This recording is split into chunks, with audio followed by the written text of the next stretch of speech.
Hammaga assalomu alaykum. Men sizlar bilan Davronbek. Bugungi videomiz pro video bo'ladi. Xullas kalom legendarniy video bo'ladi. Eng so'nggi, eng tezkor yangilik.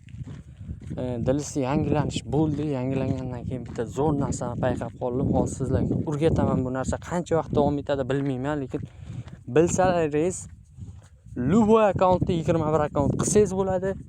Ili Luboy akkauntga xohlagancha futbolchi sotib olsangiz bo'ladi. Xullas kalom ko'pchilik savol beradi, aka Ronaldo akkaunt chiqadimi, Neymar chiqadimi? Mana Neymar chiqish uchun sizlarga imkoniyat. Hozir sizlarga bu narsalarni ko'rsataman. Xullas kalom Neymar bo'lmasa ham, Ronaldo bo'lmasa ham 98 Ronaldo, 99 kerak bo'lsa 100 Messilarni sotib olsangiz bo'ladi akkauntingizga. Bu narsani dilisi chiqishi bilan payqab qoldim. Va biroz oldin video qo'ymoqchi edim, lekin video qo'ya olmadim shovqin sababli. Hozir ham yo'lda ketyapman, lekin videoni yozib borishim kerak. Biroz vaqtdan keyin bu video joylanadi. YouTube'ga bugun joylashim kerak. Shuning uchun ham hozir mana shu kanal chatga kirib men bilan bog'lanishingiz mumkin. Buni oldindan aytib qo'yapman. Videoning davomida xullas kalom boshdan ko'rib bilib olasizlar. Mana shu chat yozsangiz men yozaman yoki o'zimni lichkam bor, mana shu yerda lichkam yozsangiz ham bo'ladi. Xullas kalom yo'ldaman, o'rgatadigan ma'lumotim juda yaxshi bo'ladi. Lekin yo'lda bo'lganim uchun har xil narsalarni ovoz eshitilishi mumkin yoki meni qadam tovushim eshitilishi mumkin yoki shunga o'xshash narsalar eshitilishi mumkin. Tirishi mumkin, mol huvillashi mumkin, huvillashmi nima, qo'y bangrashi, xullas kalom har xil vaziyat bo'lishi mumkin. Shuning uchun ham ularga uzr so'rayman endi. Chunki bu videoni ertaroq qo'ymasam bo'lmas. Keyin tanga olmos yig'ib beruvchi insonman. Hamma yaxshi biladi, Davronbek dalisi. Asosiy ishim tanga olmos yig'ish do'stlar. Aytganimdek shovqinlarda uzr so'rayman, endi iloji bo'lmay qoldi. Ishda ishlayman, o'zim misol borib video qilib aldinli xonada ko'p vaqtim bo'lmaydi. Bu videoni montaj ham qilmayman, lekin ko'rib bilib olsangiz zo'r bo'ladi. Mana do'stlar, tanga olmoslarning narxi hammasini oldindan tanishtirib, ma'lumotlarni davomida beraman. Xullas kalom ketdik bo'lmasa, tanga olmos yig'dirmoqchi bo'lsangiz, menga yozaverasiz. Yig'ib beraman. Keyin futbolchilarni sotib olish, shunga o'xshash masalalar bo'lsa, menga yozasiz. Istalgan futbolchini istalgan tarkibingizga olib beraman. Gareth Bale bo'ladimi? Boshqa bo'ladimi? Faqat pulni to'lasangiz bo'ldi. Xohlasangiz umuman Ronaldo yo'q akkauntda, xohlasangiz umuman o'yinchisi yo'q akkauntga 21 akkaunt tizib beraman. Endi ketdi do'stlar. Bunga spot tariqasida qaraydi. Bu meni asosiy akkauntim. Bu akkauntni stream qilaydim. Streamdan ham ko'rishingiz mumkin. Bu meni asosiy akkauntim. Internet ham sal passiv bo'lishi mumkin bu yerda. Chunki yo'ldaman baribir ham. Qaranglar. Bu akkauntda asosiy akkauntim shu. Bu akkauntda Hakimini men sotib berdim. Men bu yerda hozir dilsi yangilangandan keyin bu necha kun davom etadi, nima bo'ladi, men garantiya bera olmayman hech narsaga, lekin aynan hozir shu vaqt ichida shu narsani qilib bera olaman. Qaranglar. Men Hakimini sotdim. Mana bu futbolchilarni ham olib sotdim. Mana bu yerdan qaranglar. Xullas kalom shularni olib sotdim. Keyin o'zimni Islandimdagi bu kimlardadir o'xshamasligi ham mumkin, lekin men qilib bera olaman. Luboy, misol Ronaldoni ham siz akkauntingizga o'tkazib bera olaman yoki qaysidir futbolchi yaxshiroq kuchaygan bo'lsa, shuni ham o'tkazib beraman. Misol Hakimini sotganimdan keyin endi bu akkauntda bironta kuchaygan futbolchi yo'q edi, lekin Hakimini oldim. Bu mana kuchayishlarga ham e'tibor berishingiz mumkin. Bironta joyda mana razza yo'q. Bir xil. Ko'ryapsizmi? Xullas kalom bu akkauntga o'tkazdim. Buni o'tkazishga sizlarga o'rgataman mana. Muammo yo'q. Mana bu joydan o'tkazsa bo'ladi. Endi hozir yo'qolib qolibdi, lekin boya bor edi, shu yerdan sotib oldim. Hakimi. Xullas kalom, agar kerak bo'lsa kimgadir mana shunday narsa hozir men mana bu futbolchini sotib nargi akkauntimga o'tkazmoqchiman. Faqat olmos bo'lmaganligi uchun o'tkaza olmay turibman. Olmosim kam, shuning uchun o'tkaza olmayapman, lekin обязательно sotib bu akkauntga o'tkazaman. Xullas, eski futbolchilarni sizni oddiy 25 akkauntingizga menda o'tkazsa bo'ladi, muammo yo'q. Keyin bu akkauntga agar yana olmos to'plasam, boshqa futbolchilarni ham o'tkazaman. Misol Ronaldoni o'tkazishim mumkin. Menda zo'r kuchaygan Ronaldo. Messi yaxshi kuchaymagan u. Misol Rodrini o'tkazishim mumkin. Endi Rodrilar kerak emas, xullas reytingi tushgan futbolchilarni o'tkazsam bo'ladi. Misol Van Dijk zo'r kuchaygan menda 500. Keyin Ider Militao degishlari bor menda, zo'r kuchaygan. Gareth Bale bor, yo'qolib ketgan. Benzema bor, yo'qolib ketgan. Keyin Griezmann bor, reytingi hozir pastda. Vinicius bor, 600 chiqqan. Hozir reytingi pastga tushdi yangilanishdan keyin bittaga. Yana Sterling bor, Son Heung-min bor, Rafael Leao, Osimhen bor, Aguero bor. Aytganimdek, Militao zo'r kuchaygan, Casemiro bor, eng zo'r reytingli 93. Kante bor, Pogba bor, xullas Thiago Silva bor, Toni Kroos bor, Ilkay Gundogan bor, Gundoganning ham reytingi tushgan. Carvajal bor, Alavaniki ham tushgan, Ramosning Udarellosi bor. Robertson bor, reytingi tushgan, Di Maria bor, Walker bor. Xullas kalom, любой futbolchi bor.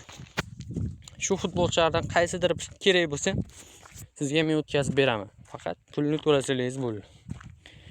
Maneni o'tkazib berishim mumkin, Bale'ni o'tkazishim mumkin, Benzemani o'tkazishim mumkin, Griezmannni o'tkazishim mumkin, farqi yo'q. Faqat o'zlaringiz akkauntlaringizda olmos bo'lish kerak. Bitta futbolchini o'tkazish uchun 90 ta olmos kerak. 10 ta futbolchi o'tkazmoqchi bo'lsangiz 900 ta olmos kerak. Bu kimlardir, misol ko'pchilik qo'rqadi-yu 21 akkaunt olishga. Mashqqa chiqib qolishi mumkin. Shunga o'xshash holat. Bunda mashqqa chiqmaydi, chunki o'zingiz akkauntingizga men o'tkazib beraman. Hech qanday muammo bo'lmaydi. Agar shu kimlardir misol Neymarni o'ynatishni orzu qiladi, lekin 21 akkauntni misol 300 ming bo'lsa, undan mashqqa chiqsa kuyib qolishi mumkin. Shundan qo'rqish mumkin.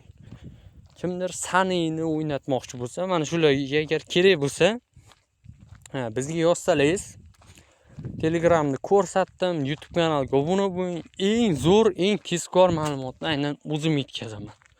Adashmasam hali hech kim chiqargan yo'q. Xullas kalom, Alisson 99 deysizmi, Messi 100 deysizmi, любойni topib beraman. Faqat gap pulida. Shuni aytib o'tay. Keyin siz akkauntingizda qanchadir olmos bo'lish kerak.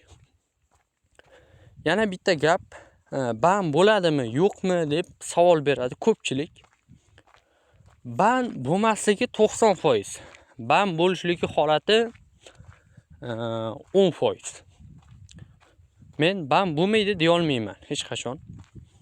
Har xil vaziyat bo'lishi mumkin.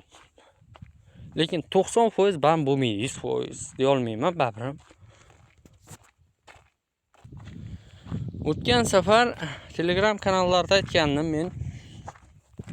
50 ming olmos olib tashladi ko'pchilik. Masalangiz, men o'zim ham olib berdim, lekin aytganman, olib berishimdan oldin. Bolalarniki van bo'lib ketdi, ikkita bolaga olib berganman. Aytganman o'zim, ban bo'lib ketadi akkaunting. Javob: "Prosta xohlasang olib beraman." Bolalarga buyog'ini boshga tushgan ko'z ko'rar deb olgan. Ikkovim ban bo'lib ketdi. Ana shunday aytdim, 100% ban bo'ladi deb hammaga aytganman, lekin ko'pchilik adminlar quloq solmay, kimlardir o'zidan delavoy, kimlardir o'zidan katta yasab olib, kimlardir bir dilisini teshib, eshib taylaydiganni hisoblab olib tashlagan. Ko'p olmos. Bir xilla 4 ta 5 talab akkauntiga olganda hammasiga kuygan. Bunda kuyish ehtimoli 10%. Chunki bu dilisining xatosi. Buni biza mod qilib o'tkazayotganmiz. U narsa mod bo'lib o'tayotgan. Keyin dilisi mod bo'lmaydi, boshqa qo'shqa, yolg'on gapiryapti degan gaplar qilmaysiz. Bu narsa mod bo'lganligini biz ko'rsatib berdik. Mod qilib olib berdik olmoqchi. Muammo bo'lmadimi? Muammo bo'ldi, muammo bam bo'lib ketdi. Men juda ko'p даже nimalarda ham savol beradi, streamlarda men aytganman, mod qilib beraman. Lekin bam bo'lib ketadi akkaunting, 100% javob beraman. Modda ham o'ziga yarasha puli bo'ladi, shuncha pul to'laysan, mod qilib beraman. Hozir mod qilib bo'lmay qoldi, lekin hali yana ochiladi bu narsa. Men dilisini mod qilib bo'ladi deb video chiqargandim, bilmayman 4 oy bo'ldimi. Chiqargandan keyin oradan 2 oy o'tib vyetnamliklar mod qildi. Keyin hamma joyga tarqatib tashladi. Tarqatgandan keyin odamlar o'zicha nima qilib boshladi. Bu narsa dilisi mod bo'lganiga 1 yildan oshib ketdi do'stlar. Bu sizlarga mana bitta ma'lumot, mod haqida so'raydiganlar ko'p savol beradi. Mod bo'lganiga 1 yildan oshib ketdi. Oldin ham dilisi mod bo'luvdi. Xuddi men shunday adashmasam spanlar mod qilganni. Sayt orqali mod bo'lgandan keyin xuddi men shunday dilisini bam berib, rasvosini chiqarib tashladim.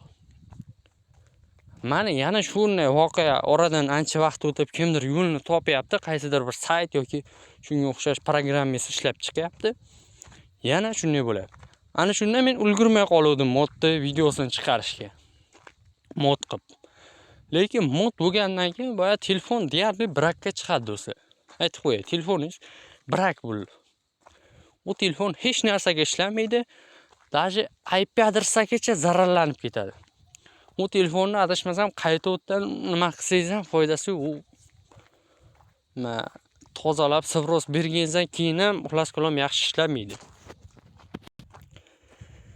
IP adres o'zi nima degan desangiz, qarangizlar, telefoningizni mod bo'lgandan keyin, dilsini mod qilganingizdan keyin IP adresi zararlanadi telefoningizni. IP adresi zararlangandan